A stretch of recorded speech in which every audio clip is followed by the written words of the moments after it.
Exercise 9.1 का question number 3 है। A contractor plans to install 2 slides for the children to play in a park for the children below the age of 5 years. She prefers to have a slide whose top is a height of 1.5 meter and is inclined at an angle of 30 degree to the ground.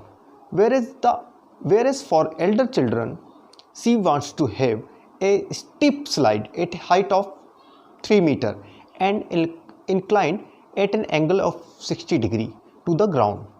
What should be the length of the slide in each case? तो question number 3 में हम लोगों को बोला जा रहा है। तो इस क्वेश्चन में हम लोगों को करना क्या है, ये हमें हाइट्स दी हुई है उन स्लाइड को लगाने का। तो एक हाइट तो हमारा 1.5 मीटर का हाइट दिया हुआ है जो हमने बिलो 5 years के बच्चों के लिए एक स्लाइड जो लगाया है, फिसल पट्टी लगाई है, वो 1.5 मीटर की हाइट पर लगाया है। तो ये वो छोटे बच्चों वाली है स्लाइड है। इसमें हमें ए बी को फाइंड करना है। इस स्लाइड का हमें हाइट ज़रूर दिया है कि ये 1.5 मीटर तक की हाइट पर इसको स्लाइड इसके संपर्क में जा रहा है। और ये एंगल भी हमें दिया हुआ है, 30 डिग्री का एंगल है। सेम इसी प्रकार जो बड़े बच्चों के लिए जो स्लाइड लगाई गई है वो 3 मीटर की हाइट पर है। ये जो हाइट है हमारा 3 मीटर का है। इस स्लाइड का लेंथ हम लोगों को निकालना है और एंगल हम लोगों को दिया हुआ है 60 डिग्री। तो क्वेश्चन के अनुसार ये सारी बातों को जो हमें पता है, जिन बातों को हम समझ सकते थे, वो सारी बातों को हमने यहाँ लिख दिया है। तो आप लोग देख रहे हैं यहाँ पर हमने उन सारी चीज़ों को मेंशन किया है। Children's slide height 1.5 metre. जो बिलो 5 years जो बच्चे हैं उनकी जो हाइट हम लोगों को दी हुई है 1.5 मीटर की हाइट पर स्लाइड लगा हुआ है। उसमें थीटा हमारा 30 डिग्री बन रहा है। सेम इसी प्रकार जो बड़े बच्चों के लिए एल्डर चिल्ड्रंस हैं उनके लिए जो स्लाइड का हाइट है वो हमारा 3 मीटर दिया गया है और एंगल यहाँ पर हमारा बन रहा है 60 डिग्री का। हम लोगों को ए बी और डी मतलब हमें स्लाइड का लेंथ हमें निकालना है। तो सबसे पहले हम लोग इसमें देखेंगे कि अगर इस ट्रायंगल की बात की जाए, ट्रायंगल ए बी सी, छोटे बच्चों की जो स्लाइड लगाई गई है हम उस पोर्शन की यदि बात करें तो वो ट्रायंगल ए बी सी में आता है, ट्रायंगल ए बी सी। और यदि इस ट्रायंगल में यदि आप बात करते हो तो इसके ठीक सामने वाला हमारा हाइपोटेनियस है, इसके ठीक सामने वाला 90 डिग्री होगा। ये तो परपेंडिकुलर कहलाएगा, इसके ऊपर जो हाइट है परपेंडिकुलर रूप में होगी। इसके ठीक सामने वाला हमारा हाइपोटेनियस हो जाएगा। और ये एंगल है तो इस एंगल के ठीक सामने एक्यूट एंगल है, एक्यूट एंगल के ठीक सामने वाला क्या होता है, परपेंडिकुलर होता है। न्यून कोण के ठीक सामने वाला लंब माना जाता है। तो इस तरह से हम लोगों को परपेंडिकुलर और हाइपोटेनियस का फार्मूला लेना होगा, क्योंकि परपेंडिकुलर हमें दिया है और हाइपोटेनियस हम लोगों को निकालना है। तो परपेंडिकुलर और हाइपोटेनियस का जो फार्मूला होता है वो साइन में मिल जाता है। तो हम लोग यदि लगाते हैं साइन 30 डिग्री तो क्या आएगा हमारा परपेंडिकुलर अपॉन हाइपोटेनियस। तो परपेंडिकुलर क्या हो जाएगा BC। तो BC का वैल्यू क्या दिया हुआ हम लोगों को 1.5, तो यहाँ मेंशन कर देते हैं हम 1.5। सेम इसी प्रकार हाइपोटेनियस क्या दिया हुआ है AB। तो AB तो हमें मालूम नहीं है, इसको निकालना है। तो इस तरह से हमने लिख दिया।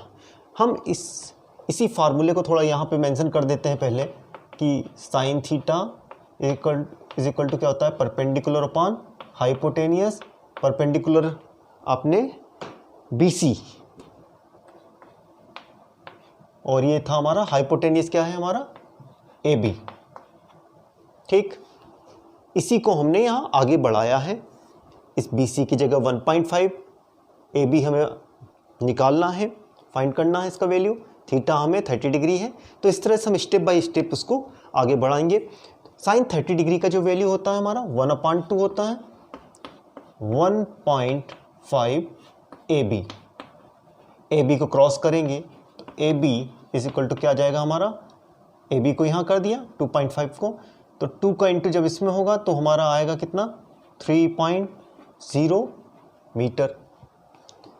क्योंकि आपको मालूम है ये मीटर में दिया हुआ है हाइट। तो AB जो हमारा इसका स्लाइड का जो हमारा लेंथ निकल कर आ रहा है छोटे बच्चों का, वो हमारा निकल कर आ रहा है कितना, 3 मीटर। तो एक आंसर तो हमारा यही हो गया 3 मीटर। सेम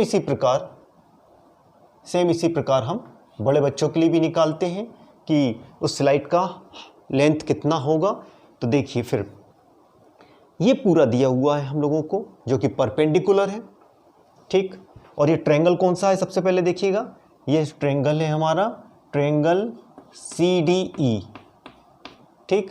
अगर इस ट्रायंगल की बात कर रहे हैं तो ये एक्यूट एंगल है, इसके ठीक सामने वाला परपेंडिकुलर, ये 90 डिग्री का, इसके ठीक सामने वाला हाइपोटेनियस। तो हम लोगों को समझना होगा परपेंडिकुलर दिया हुआ है, हाइपोटेनियस निकालना है, फिर वही साइन के फार्मूले का यूज़ करेंगे। तो साइन थीटा का फार्मूला क्या होता है हमारा, परपेंडिकुलर अपॉन हाइपोटेनियस। परपेंडिकुलर क्या है हमारा CD और हाइपोटेनियस क्या है हमारा DE। इस बार हमें थीटा का वैल्यू क्या दिया हुआ है 60 डिग्री, परपेंडिकुलर क्या दिया हुआ है 3 मीटर, हाइपोटेनियस हमें निकालना है यानी DE का वैल्यू निकालना है। साइन 60 डिग्री का वैल्यू क्या होता है √3/2। तो हम लिख देते हैं यहाँ √3/2 3DE। DE को क्रॉस यदि यहाँ कर देते हैं तो इस तरह से मल्टीप्लिकेशन होगा तो क्या आएगा, DE is equal to, DE को यहाँ किया क्रॉस, 2 को यहाँ तो 6 और इसके अपान में आ गया √3। यदि इसको मल्टीप्लिकेशन करते हुए ना लिखें, कुछ हम इस तरह से लिख देते हैं 2 × 3 के रूप में, ठीक। इस 3 को हम कुछ इस प्रकार से लिख सकते हैं, इस 3 को हम लिख सकते हैं √3 × √3,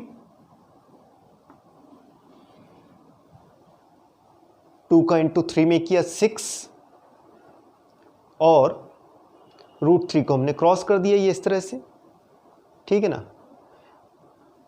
तो डायरेक्ट यदि हम इंटू करते हैं इसको तो 6 आता, लेकिन इस 3 को हमने इस तरह से लिख दिया √3 × √3, तो ये कैंसिल हो सकता है।